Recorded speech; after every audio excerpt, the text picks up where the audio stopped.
These LEGO Minecraft movie sets releasing March 1st are some of the most bizarre license releases I think I've seen in a long time from LEGO.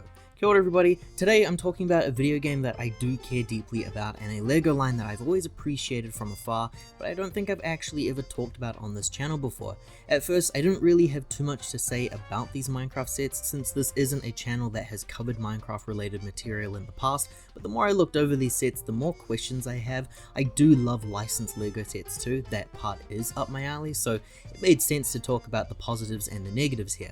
We have just 2 sets releasing for the Minecraft movie, or at least 2 sets so far, who really knows what the future holds there. The LEGO Minecraft line recently I felt has been pretty good at adapting more than just Minecraft. Like we've had some pretty cool buildable figures that I bought, and we also had some really cool adult scale display sets like the crafting table for the anniversary, and I do really want to get my hands on that one.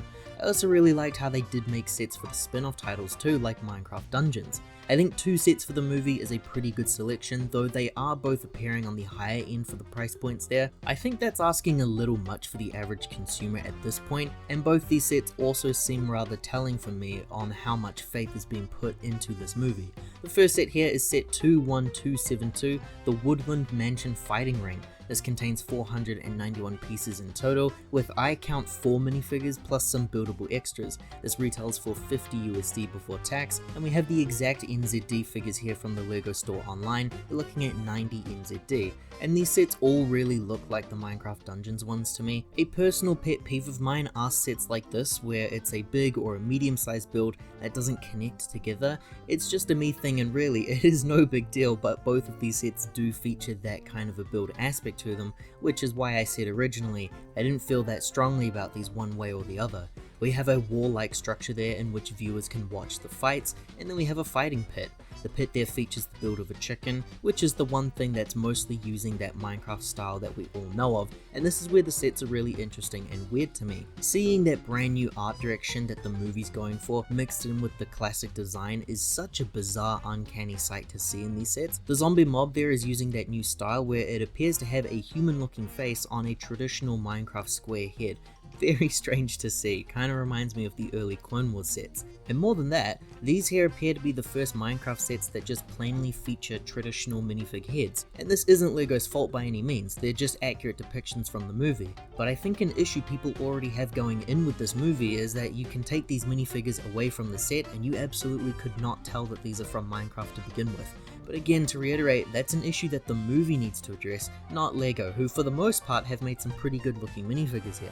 Jason Momoa is featured in his second minifig appearance using Hermione's hairpiece and a pretty cool torso with some useful prints.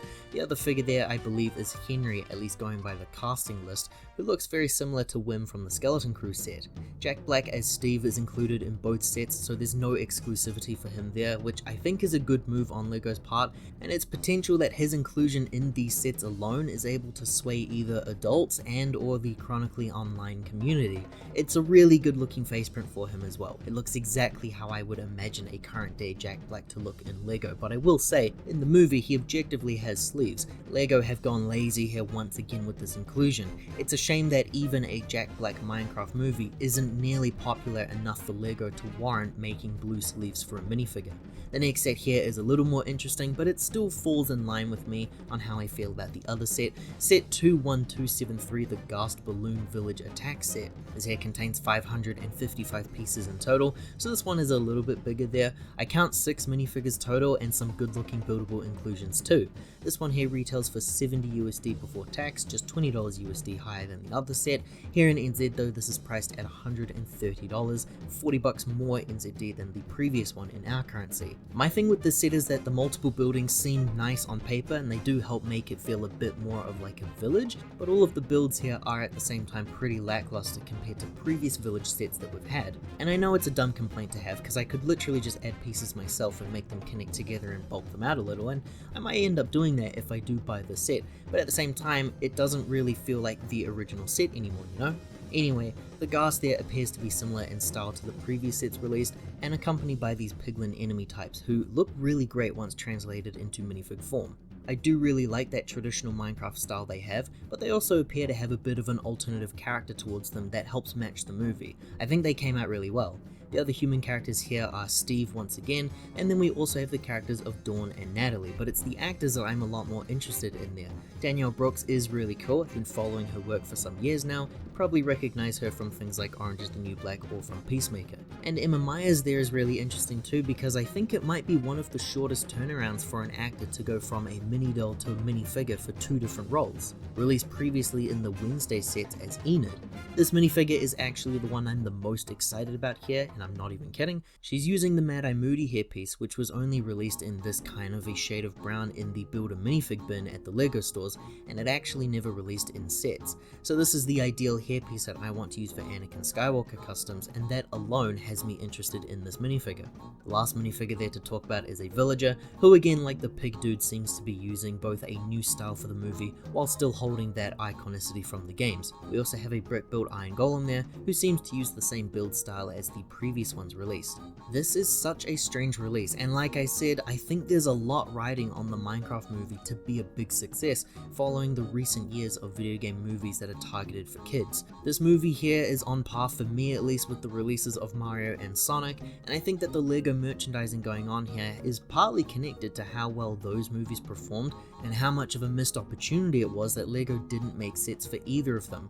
It's a little frustrating and curious with how licensing works, where LEGO do have products available for both Mario and Sonic, but no sets were ever produced for any of those movies. I would have been willing to bet money that we were definitely going to be getting Mario movie based sets with minifigures, but it just never happened. And instead of doing Sonic 3 movie sets, LEGO released some sets in their own Sonic line that had a couple of references and nods towards the latest movie in cinemas. Shadow featured in multiple sets now, even that yellow semi-supersonic fan power mode thing, and all the color scheme for that tech-based stuff changed slightly, in which now it looks a bit more closer to the Jim Carrey stuff. For the Minecraft movie to have direct tie-ins like this, I think it says the movie's expecting a home run here.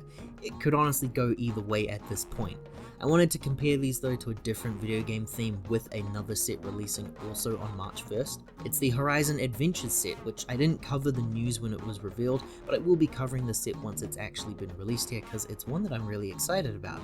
It's actually set 77037, Aloy and Varl versus Shellwalker and Sawtooth. I would prefer just the title of something to be Horizon Adventures. It contains 768 pieces in total here, with only 2 minifigures unfortunately, but it retails for incredibly $45 USD before tax and $85 NZD. That's actually a little annoying because it's almost $10 cheaper in Australia for some reason. This is ultimately what led to me talking about these sets today, despite looking smaller than both of those Minecraft sets, given that those are buildings and structures and this here is just 2 robot beasts. The set does feature more pieces than the biggest Minecraft movie set, and it's cheaper by a lot too, which I found really interesting.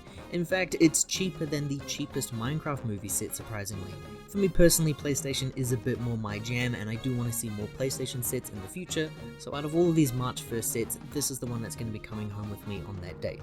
And that's all I have to say about the Minecraft movie sets today. Whatever your thoughts are, you should let me know down below. Liking this video here and subscribing to the channel does help to support more videos like this one in the future. Thanks for watching everyone, ka kite anō, see you all next time.